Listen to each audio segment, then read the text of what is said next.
मेरे आराध्य, आज हम सब श्रीमद् भक्तमाल कथा के इस पावन पवित्र सत्र में प्रवेश करने जा रहे हैं। आओ, एक बड़ा सुंदर प्रश्न आज हमारे पास आया। प्रश्न था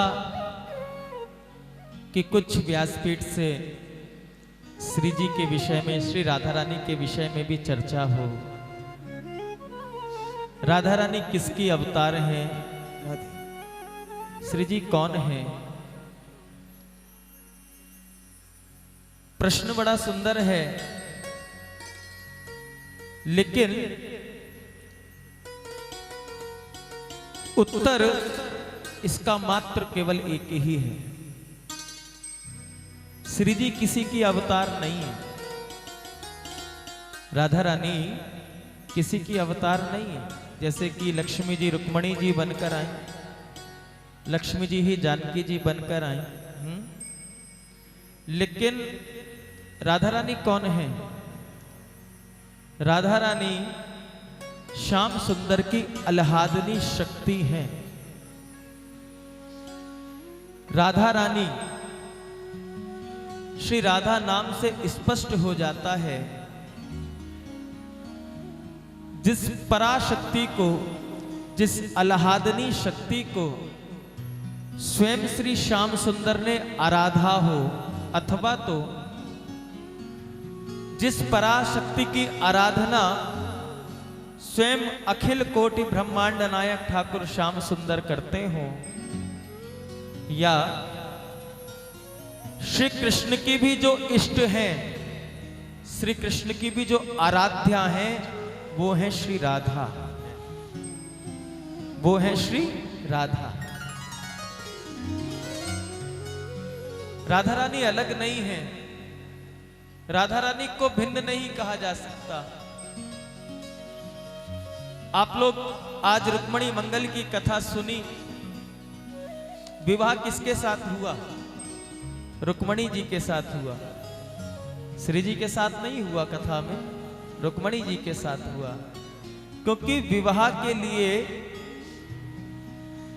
दो शरीर की आवश्यकता पड़ती है, दो जीव होने चाहिए, तब विवाह संबंध संपन्न होता है। अब श्री कृष्ण और श्री राधा तो अलग हैं ही नहीं, एक प्राण दो देह हैं। प्रेम हरि को रूप है, प्रेम हरि को रूप है, त्यों हरि प्रेम स्वरूप।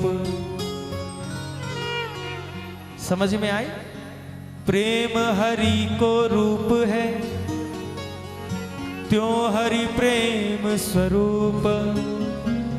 एक होए दो मेल से, जिमि सूरज और धूप। संसार में किसका सामर्थ्य है जो सूरज और धूप को अलग कर दे?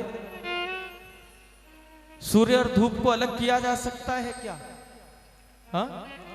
सूर्य और धूप को जिस प्रकार अलग नहीं किया जा सकता, उसी प्रकार श्री राधा रानी और श्याम सुंदर को अलग नहीं किया जा सकता। ये तो हम भक्तों को सुख देने के लिए, ये तो हम भक्तों को आनंद देने के लिए, ये तो हम भक्तों पर सदा सर्वदा वो वात्सल्य का भाव, वो कृपा बरसाने के लिए एक ही तत्व दो रूप में प्रकट है। एक ही तत्व। और श्री जी की कृपा के विषय में मैं क्या चर्चा करूं? श्री जी की कृपा की चर्चा हमारे ब्रज के संत कहते हैं कि हम बड़े दुर्भाग्यशाली हैं जो भगवान ने हमको एक जीव दी है। एक जीव हमको मिली है, एक रसना, एक जिव्या हमको मिली है। ब्रज के संत कहते हैं, राधा रानी की कृपा की, राधा रानी की महिमा को बखान करने के लिए अगर रोम रोम में भी जीव प्रकट हो जाए, रोम रोम में भी करोड़ों करोड़ों रसना प्रकट हो जाए, तब भी किसी में सामर्थ्य नहीं जो राधा रानी की कृपा को बखान कर पाए। इसी में सामर्थ्य है। सरल शब्दों में आप समझ लो, किसी को संदेह नहीं है कि श्याम सुंदर कृपा करते हैं।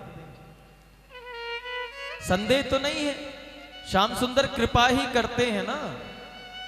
कृपा करते हैं कि नहीं करते हैं? करते हैं तो बोलो राधे राधे। श्याम सुंदर कृपा करते हैं, श्याम सुंदर कृपा करते हैं, लेकिन श्याम सुंदर केवल कृपा करते हैं।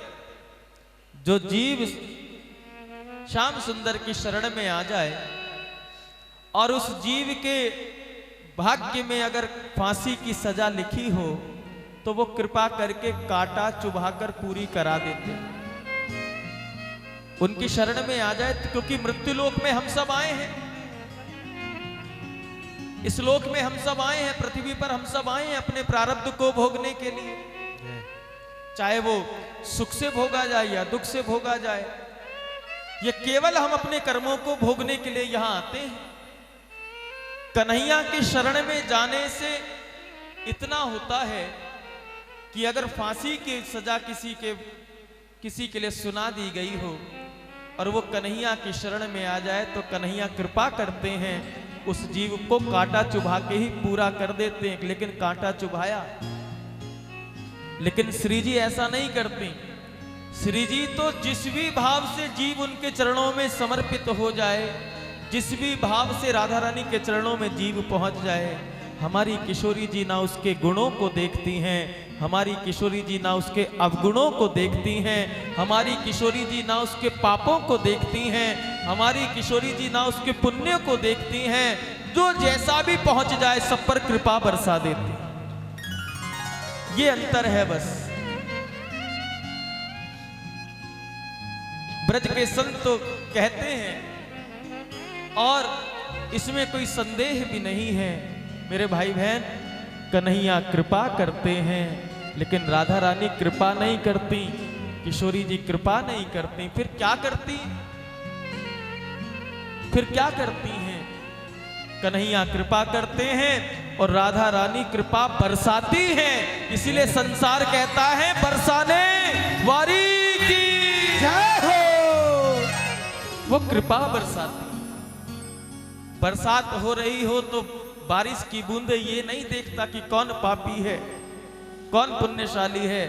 जो बरसात की बूंदों में उस घटाओं के नीचे आएगा, सब पर वो वर्षा बरसेगी ही, सबको वो भिगोएगी ही।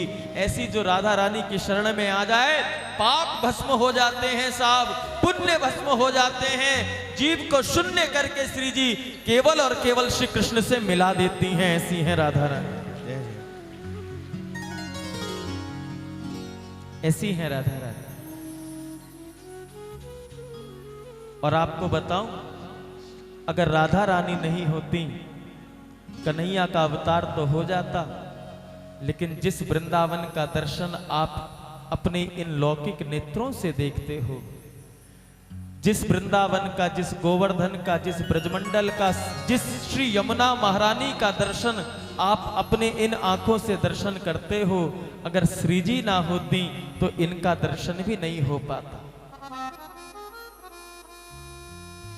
राम जी का अवतार हुआ, राम जी परिकर के सहित आए, लेकिन क्या साकेत धाम साथ लाए थे? लाए थे? नहीं लाए। अन्य अवतार हुए, मनवंतरों में ठाकुर जी आए, नरसिंह अवतार हुआ, लेकिन ठाकुर जी आए, लोक नहीं आए ठाकुर जी का। वैकुंठ आया था क्या साथ? केवल ठाकुर आए थे।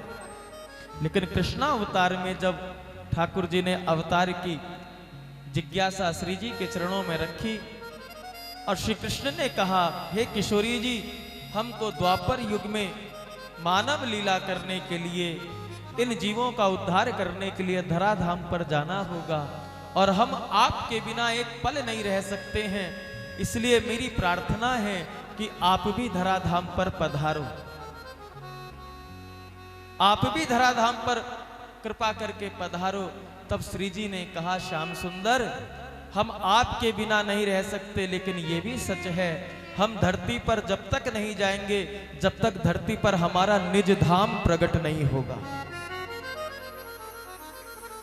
निज धाम प्रकट नहीं होगा। यत्र वृंदावनो नास्ति, जहां वृंदावन नहीं है वहां मैं जाती नहीं। यत्र वृंदावनो नास्ति ना यत्र यमुना नदी, जहां श्री यमुना जी का दर्शन नहीं होता है वहां नहीं रहती। और यत्र वृंदावनो नास्ति ना यत्र यमुना नदी, यत्र गोवर्धनो नास्ति, जहां श्री गिरिराज महाराज ना हो वहां भी मैं नहीं रहती। यत्र गोवर्धनो नास्ति तत्र में न मनः क्वचित। हे श्याम सुंदर, अगर आप हमें धराधाम पर भेजना चाहते हो, आपकी लीला में हम सहायक बने, तो सबसे पहले वृंदावन को भेजो, उसके बाद श्री यमुना महारानी को भेजो, उसके बाद नित्य गोलोक धाम से श्री गोवर्धन को भेजो। ये तीनों जब तक धरती पर प्रकट नहीं होंगे तब तक मैं भी नहीं पहुंच पाऊंगी। और आप और हम कितने भाग्यशाली हैं। कलयुग का जीव सत्कर्म करता है, किस लिए पुण्य करता है, दान करता है, किस लिए कि हमें स्वर्ग की प्राप्ति हो जाए, मरने के बाद नरक का दर्शन ना हो, इसलिए सत्कर्म करता है, इसलिए दान करता है, इसलिए अनुष्ठान करता है, इसलिए पुण्य करता है। लेकिन कितनी कृपा है, जो जीव एक बार श्री राधा नाम ले ले, उसको जीते जी श्री किशोरी जी अपने नित्य धाम वृंदावन का दर्शन करा देती है, दर्शन करा देती है। ये वृंदावन कुछ और नहीं, ये साक्षात श्री जी का निज महल है, ये श्री जी की महिमा है। और जिस मीरा चरित्र का हम चिंतन मनन कर रहे हैं, इन मीराबाई पर भी श्री जी की ही कृपा हो। अगर श्री जी की कृपा नहीं होती तो मीराबाई को भी श्याम सुंदर के दर्शन प्राप्त नहीं होते। बड़ा सुंदर भाव भक्तमाल जी के माध्यम से हम सब ये जान पा रहे हैं कि हम अपने ठाकुर से कितना प्रेम कर सकते हैं और ठाकुर हमारे लिए क्या क्या कर सकते हैं, ठाकुर क्या क्या करते हैं। बड़ा सुंदर श्लोक आता है भागवत में, अनुग्रहाय भूतानां मानुषं देहमास्थितः भजते तादृशी क्रीडायाः श्रुत्वा तत्परो भवे।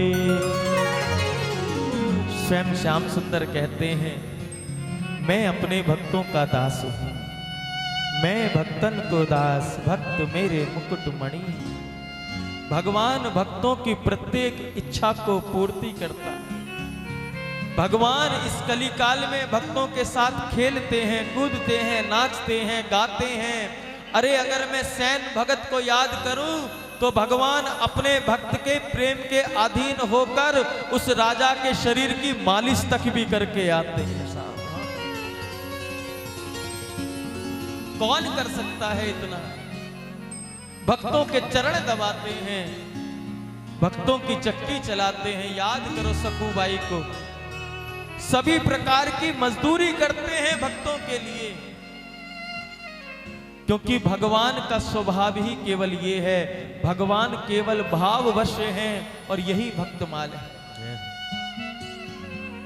भगवान कितना और कितने नियम पर रीझ जाते हैं। किसी का कोई एक भी नियम हो, अगर किसी का नियम हो कि भगवान का केवल नित्य दर्शन करने ही जाना है, आंधी हो या तूफान हो, अगर आपने नित्य नियम निभा लिया और किसी कारणवश किसी दिन आप ठाकुर का दर्शन करने नहीं जा पाए, तो नामदेव तो पुंडरीक की तरह भगवान दरवाजे पर खड़े होकर आवाज भी लगाते हैं, व्याकुल हो जाते हैं। पुंडरीक, आज तू मेरा दर्शन करने नहीं आया, मेरे हृदय में व्याकुलता है, दरवाजा खोल, दरवाजा खोल, आज मैं तुझसे मिलने आया हूं। और आप सब जानते हैं उस समय पुंडरीक अपने माता पिता की चरण सेवा कर रहे थे और पुंडरीक ने भी कह दिया, महाराज अभी माता पिता की सेवा कर रहा हूं, सेवा से फारिग हो जाऊंगा तो आपका दर्शन करूंगा। कहते हैं पंढरपुर के वो ठाकुर विठल नाथ,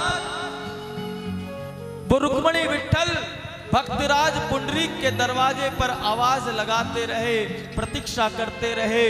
प्रतीक्षा करते करते ठाकुर के चरणों में दर्द हो गया तो कमर पे हाथ रखकर खड़े हो गए और पुंडरीक ने एक ईंट फेंक दी, सरकार इस पर विराज जाओ, और उस ईंट पर खड़े हो गए, कमर पे हाथ रख लिया। भक्त की प्रतीक्षा में भगवान भक्त की प्रतीक्षा कर रहे हैं और कमर पर हाथ रख के प्रतीक्षा करते हुए ईंट पर खड़े हैं और ईंट पर खड़े होने के कारण भगवान का नाम पड़ गया विट्ठल विट्ठल विट्ठल।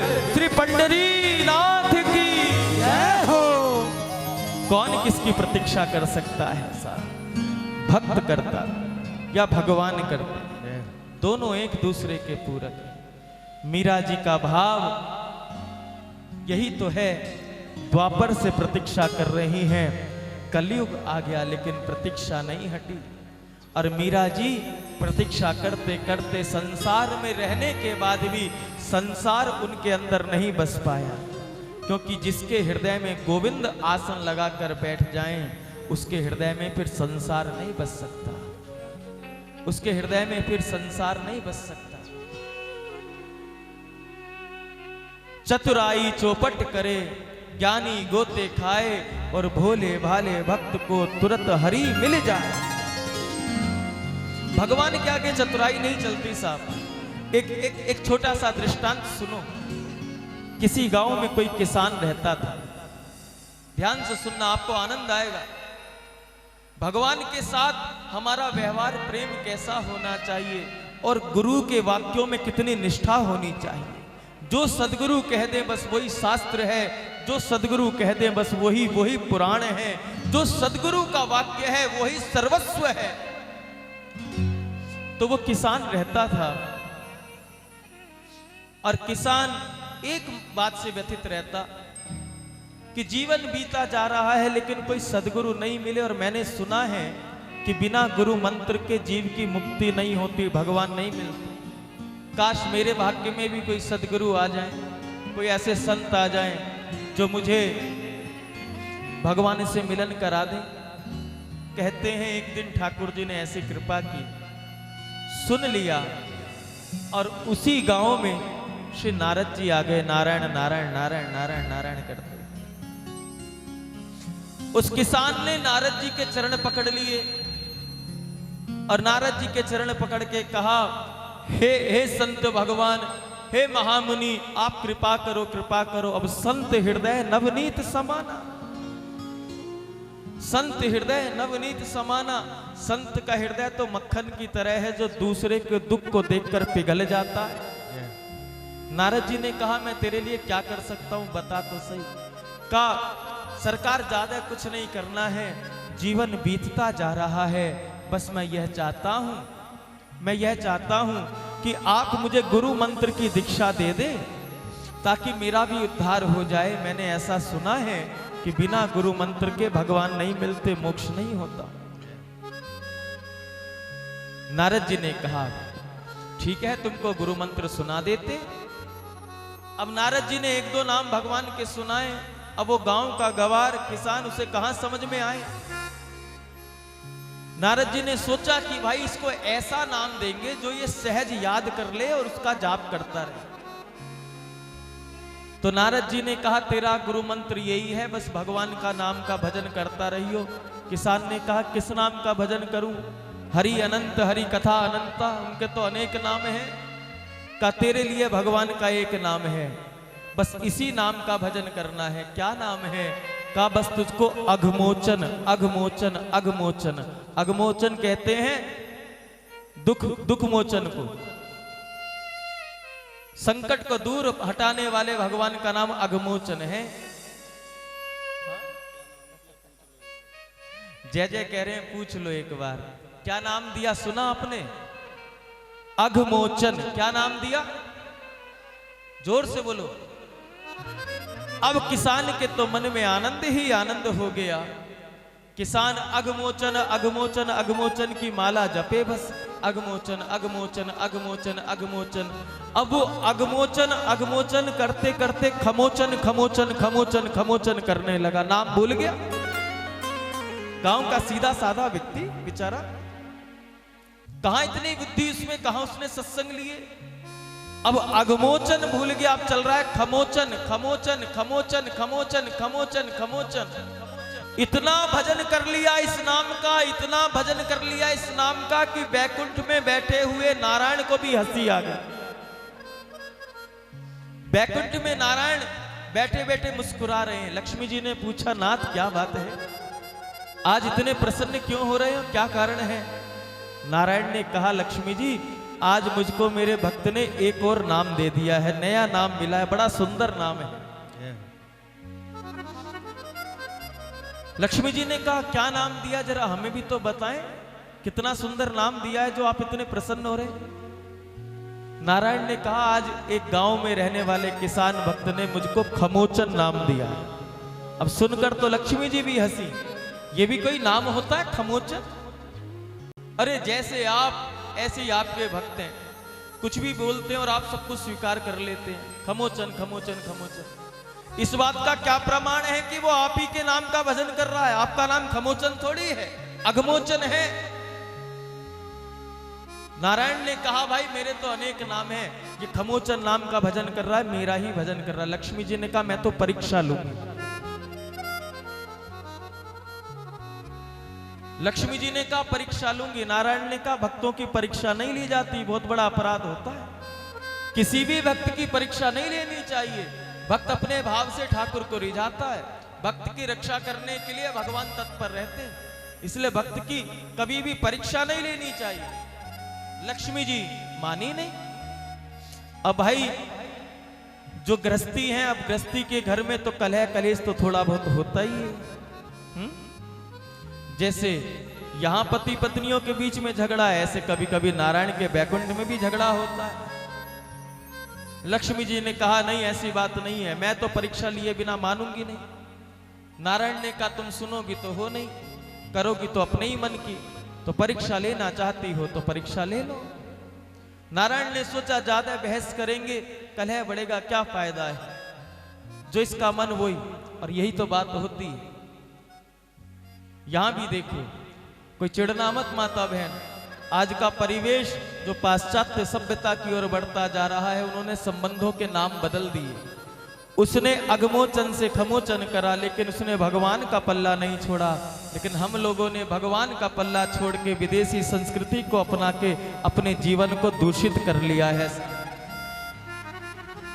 पहले घर में धर्म पत्नी होती थी जो धर्म के कार्य में साथ निभाती, लेकिन बड़ा दुर्भाग्य है जो आज घरों से धर्म पत्नियां गायब हो गई। जिसको देखो मेरी वाइफ मेरी वाइफ मेरी वाइफ, मेरा हस्बैंड मेरी वाइफ मेरा।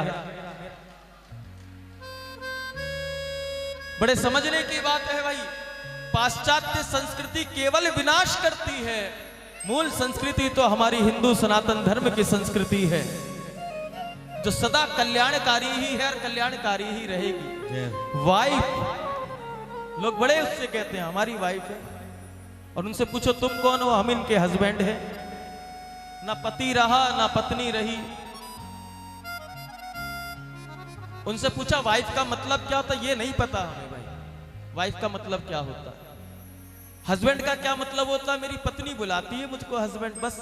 अरे किसी महानुभाव ने कहा कुछ नहीं है, तुम दोनों का जीवन ही बिगड़ गया। कहा कैसे, तू अपने घर में पत्नी लाया होता, धर्म पत्नी लाया होता, तो तेरे घर में 2 घड़ी नाम राम का नाम होता।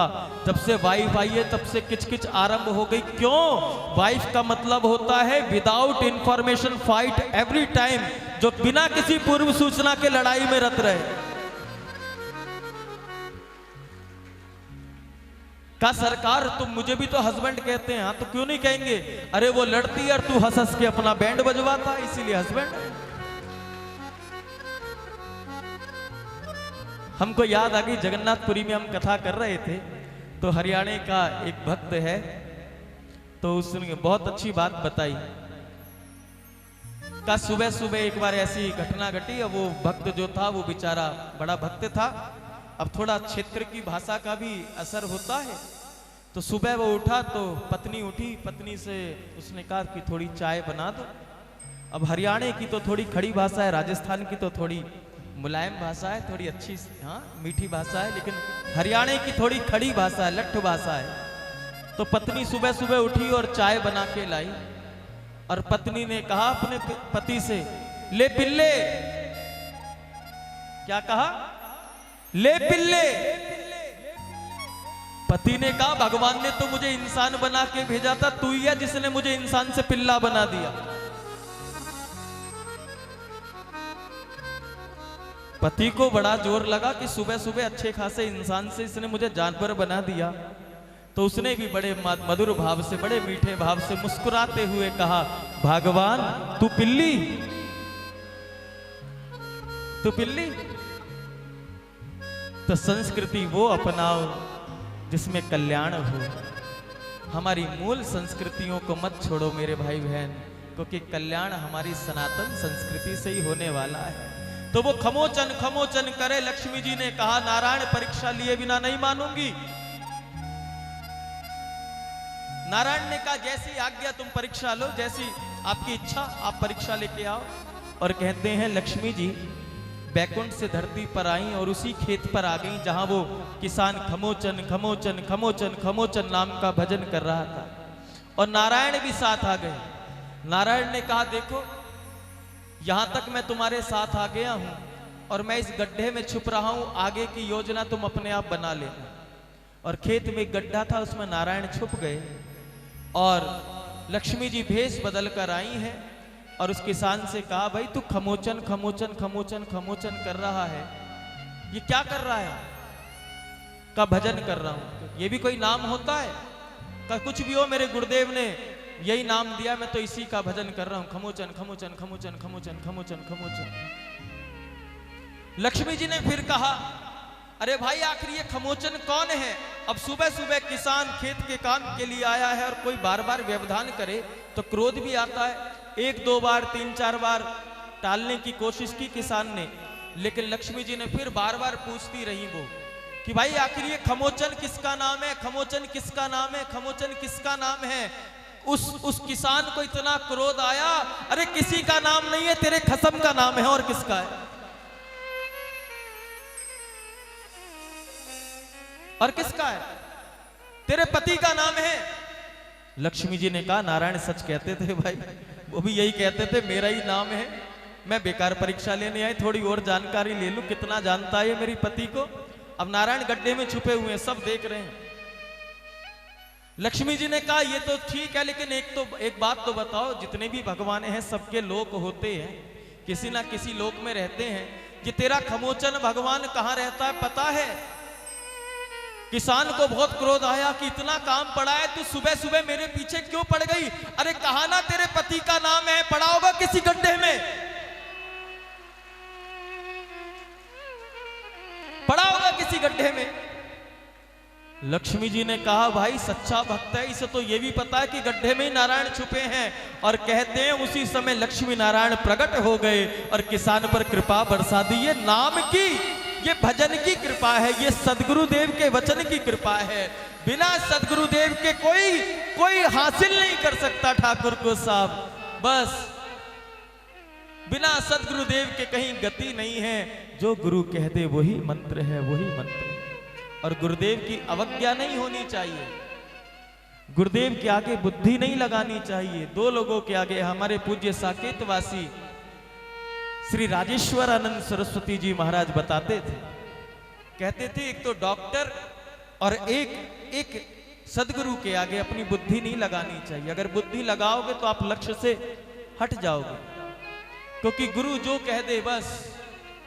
मरीज का इलाज डॉक्टर जानता है, मरीज स्वयं नहीं जानता। एक डॉक्टर के आगे कोई मरीज गया, ध्यान से सुनना, आज ब्रज की होली खेल ली है ना, तो ब्रज में जरा चटपटा भाव रहता है, इसलिए आपका वातावरण वैसा बना रहे, बस उल्लासित रहो, आनंदित रहो।